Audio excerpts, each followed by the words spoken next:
भगवा शौर्य दिनानिमित्त शिवसेना उद्धव बाळासाहेब ठाकरे पक्षाच्या वतीने आज 6 डिसेंबर रोजी शहरातील गुलमंडी परिसरातील सुपारी हनुमान येथे भजन व महाआरतीचे आयोजन करण्यात आले। या प्रसंगी राम मंदिर निर्माण आंदोलनातील शहीदांना आदरांजली वाहण्यात आली। या प्रसंगी स्थानिक शिवसेना पदाधिकारी, शिवसैनिक व नागरिक मोठ्या संख्येने उपस्थित होते।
वाजता आरती करतो।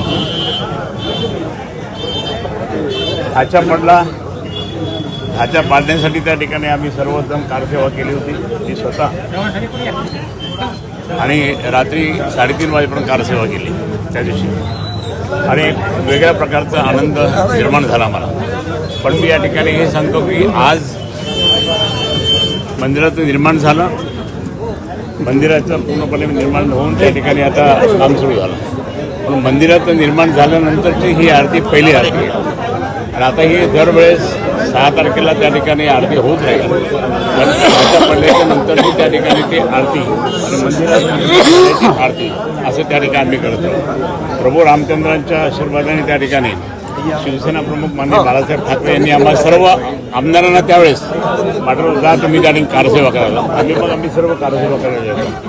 आज उद्धवजीच्या नेतृत्वाखाली आम्ही 3-4 वेळेस त्या ठिकाणी अयोध्येला गेलो होतो, आणि यापुढेही कधीतरी प्रोग्राम होईल त्यावेळेस आम्ही जाणार होतो।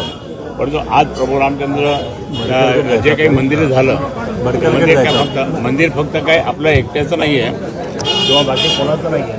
मंदिर हे मंदिरासाठी आमचेही शिवसेनेचे प्रयत्न खूप मोठ्या प्रमाणात होते आहे, जाणार आहे, आणि म्हणून या ठिकाणी आज ही आरती आम्ही संस्थान सुपारी मूर्तीच्या तिथे हनुमंताची त्या ठिकाणी आम्ही आरती केली, आणि हनुमंताची आरती करून त्या ठिकाणी आमचा जल्लोष त्या ठिकाणी जो आहे शौर्य दिन हा आम्ही साजरा केला। गेली 5 वर्ष केली नव्हती तुम्ही, असं भाजपाने आरोप केला? नाही, भाजपाने ज्यावेळेस ढाचा पडला, बांधकाम सुरू व्हायला लागलं, ताब्यात आलं, त्याच्यानंतर आम्ही म्हटलं ठीक आहे, होऊ द्या, मंदिर होऊ द्या, त्याच्यानंतर परत करू आपण। आम्ही जे मंदिर झाल्यानंतर त्या ठिकाणी आम्ही आरतीला सुरू केलेली आता। साहेब, तुमच्या विरोधात निवडणूक लढवणारे हर्षवर्धन जाधव आता पुन्हा नाही, ते मॅटर संपलं, कालच संपलं। आले का पक्षात? नाही, कालच संपलं। नाही, पक्षात आले का? पक्षात घेतलेलं नाही आहे। उद्धव ठाकरेंची भेट घेतली त्यांनी? माहीत नाही मला, त्यांना माहीत असतं। हे त्यांच्या घरी जाऊन त्यांचं नाही, घरी नाही गेलो मी कोणाच्या, येणार तुमच्यासोबत? नाही, ते येणार नाही आहे, ते त्यांचं मॅटर एंड झाला। पहिली गोष्ट पण मी घरी नाही गेलो कोणाच्या, त्यामुळे म्हणून आता ते मॅटर ते एंड झालं। बोला आता दुसरं बोला।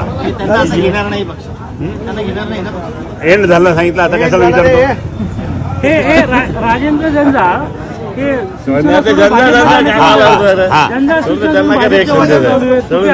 भारतीय जनता पार्टी नाही, बरेच जण शिंदे गटाचे बरेच जण त्या ठिकाणी राजेंद्र जंजाळच्या नेतृत्वाखाली चालले असं आम्हाला कानावर बातमी आली।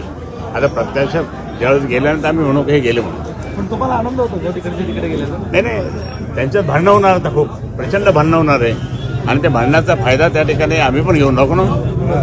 तुम्ही यार जास्त मजा नका घेऊ. चला. शिवसेनेकडे घरवा करून नाही, नका. नाही, शिवसेना फोडणे तर झालं ना आता अरे आपला गडबड कशाला करतो शिवसेना फोडण्याचं नीच काम त्यांनी केलं म्हणून त्यांना तो सजा परमिशन देत आहे पण शिवसेनेत गेले जे लोक आहेत त्यांना परत घेणार का काही ते सोडून ते तर जायचं? माननीय उद्धव साहेबांच्या आदेशाप्रमाणे उद्धव साहेब सांगतील उद्धव साहेब सांगतील काय त्यावेळेस. विचारायचं होतं बोलवा. चला जय महाराज. महायुतीतील